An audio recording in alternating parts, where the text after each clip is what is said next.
Hey Clashers, some pro players have started to replace the Royal Champion charge with a combination of the Queen and Warden charge. One of my viewers has combined this opening with a thrower army composition. So I thought we just watch one of his attacks, learn from him, and then use it in Clan War to see how good this actually works. The concept here is simple. You're going to use the Queen with the Angry Jelly to go for defenses the same as, for example, a Royal Champion.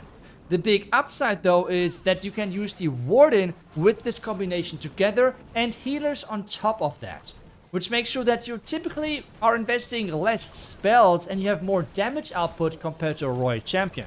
Because he's going to go for the Town Hall, which a Royal Champion would at least take on Haste, Vile ability to get through that, and a ton of extra spells.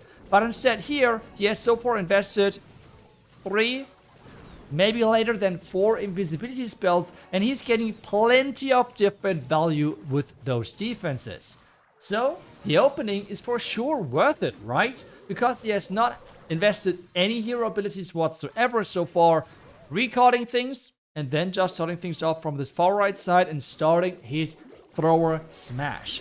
With that, Ice Golem in, we have the throwers now starting, so everything somewhat to be expected, but how strong is the push going to look like? He is using the King on the outset for funneling purposes, which means the Snake Bracelet is the way to go.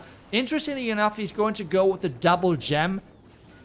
I'm not sure if I would go for that. I would maybe replace the Life Gem with the Healing Tome or with the Eternal Tome. I think that could be better. I'm not really sure about that. Because I feel like, especially now, with having only one freeze or maybe one invis left alive, it can be a bit tricky to keep the Warden alive in general. So maybe the Eternal Tome would be safer, because strength-wise, you can clearly tell he is having a great push, slowly building up, with having the Troop Thrower pushing those troops in there as well. So this looks really good. Another thing which I was surprised about is the equipment choice for the Royal Champion. I would maybe just go for the Electro Boots and as well the Rocket Spear. I feel like that is for ground attacks right now a really big no-brainer, because you have the long-range safety, but at the same time you have this melee powerhouse equipment of the Electro Boots. And with that, no chance for the base to defend. We have the core with those throwers, with the Rage to keep them alive. We have the outside with Warden and Queen left alive. So the attack overall, I have to say, looks really promising. Now the question is, can I pull this off in Clan War? Is this any good, or did he just trick me and pick just the best strategy or the best attack which he had? That is the big question. I'm about to find out, because we are about to go into the Clan War attack, and let's see how good this is going to work out and how good this is going to end up. But let's get ready. And we are in. I have done 2 changes to the army. The first thing is, I just think not using the Electro Boots is, I don't know. I just think that the shield is not really better in this specific army composition than the Electro Boots. That's just my take on it, I guess. And I've been running a poison because the furnace otherwise on the defensive side can be quite frustrating. For the plan, let's just take down this bottom compartment, right? So we can make sure that we're setting up the funnel, the pathing, the everything. So we're entering with the Golem, the Queen right after, the Warden for the Rage Aura for sure, the Tesloon, and then 1, 2, 3, 4 of the healers. The concept here behind it, or the thinking behind it of why only 4 healers, is otherwise we can't recall everything together. So don't use 5 healers here. Now, whenever it's needed, use an Invis or something to protect the Archqueen. We're actually luring off the Clan Cards already, which is, I mean, I take that, right? So we don't have to worry about that later on. During the attack, so yeah, great to be honest.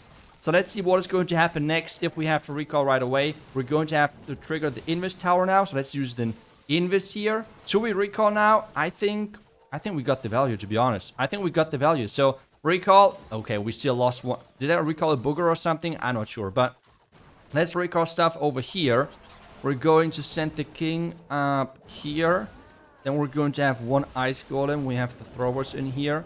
We have the Wall Break. We have the Titan. Oh, I have to use 1 freeze because that king was not placed in a good way, by the way. So, kings keep going. That's good. Oh, that thing is not going to be reached. That is not good, but we're still fine. We're still fine. Let's use this now. We can wall break the king in up here, so that's good for us. And at this stage, let's just use the rages. I mean, we have still plenty of invis spells. We could even try and see if we can have some action on the back end with the Royal Champion at this point, but I'm not even sure if we need it. Let's use the king ability, so we're triggering the first invis tower.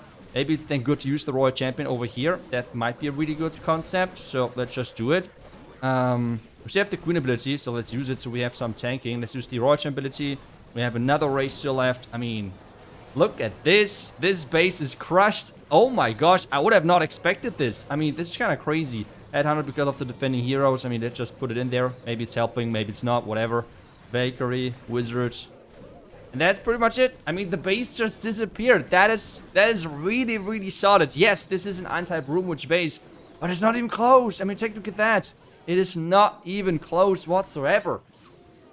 Wow, I did not expect this. I did not expect this whatsoever, but let's just try another base. Let's just keep trying and see how strong this actually is, because this has worked quite beautifully. If you're wondering why I'm attacking a base which has already been 3-star, my clan is too quick. We have perfected the war already. What am I supposed to do? So let's see if we find another base. And I think the fact that we're attacking Clan War already says quite a bit, because I feel like this strategy is perfect for Clan War.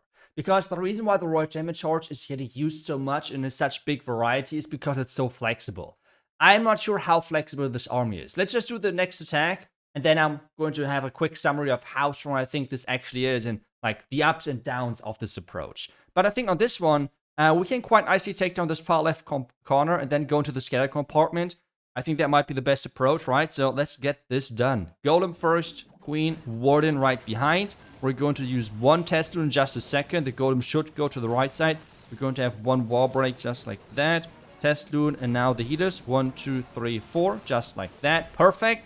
And then let's see how much we're going to get here. The boogers are going to the left, which is totally fine. Like, we don't need them for the opening. It's more important for the later stages, right? We get the expo. We're not skipping that, but let's get the invis spells right, because we want to take down this entire bottom side. But I think we can recall right now, right? So let's just recall right now. Perfect. We have got everything. Now the next step is from this far left side that we're entering in here. This means like this, the Valkyrie, Titan, the king. We can wall break the king. Wall break our... Oh, there's not the wall which I wanted to open. Let's just use another wall break just to be safe. Perfect. Then we can use the jump in the core if we even have to. Let's see how that's going to turn out. We have the defensive clan castle reaching out, which is fine. Let's just jump here right away. Better safe than sorry, right? Let's use the first rage. We still have freezes, which you can use. I think a freeze here might be quite nice. Oh yeah, of course. You're missing the town hall. Great job, buddy. Oh god, I'm boosted. Whatever, it's fine. We have the throwers in the core. We can still use the king ability. We can use another rage if we want to, if we have to, if we... Whatever. We can use the king ability. We don't have to use the king ability just yet. Let's start with the Royal Champion from this far left side. So we're working our way from both sides. We have another 4 invis spells at this point, so power should be plenty. Let's use the king ability now. So we're forcing him inside. That's good. We can use already cleanup wizard down here. Let's use a nice invis right there. And this should be pretty much it. I mean, all of those snakes, take a look at that. The snakes are overpowering the top side. The Royal Champion, let's turn her invisible so she's staying alive and having like a backhand Royal Champion charge. This has worked really, really nicely. But, and that is the problem here, I'm not sure how consistent this is versus a variety of different bases. I've tried to pick different bases, one of them being an anti-Broomwitch base, which we have attacked first, and this now being, I would say, a pretty common classic setup of a base. Like, I think the base was pretty meta, right? But we had not a big issue of overpowering it. We can argue that we swagged the Warden ability, but to be fair, we are using 2 gem equipments, which means, yeah, the active ability would have gotten us like a couple of hit points back. So not really that relevant whatsoever because we're using the double gem. But again, for me, the question is about the consistency. Is it strong? Yes, for sure. Does it replace the Royal Champion Charge in total? No, I don't think so. But I think it has some better use cases. This is why we see some of the pros using it over the Royal Champion Charge if they feel like it is really fitting the base. Which means if they're getting a clear pathing setup like over here, for our attack, where we have taken down all of those defenses over here. But imagine if there's like 1 or 2 non-defensive buildings in there. This could mess up the pathing drastically. Then you could combine it with Root Riders, but you still have to get maybe a deeper pathing inside.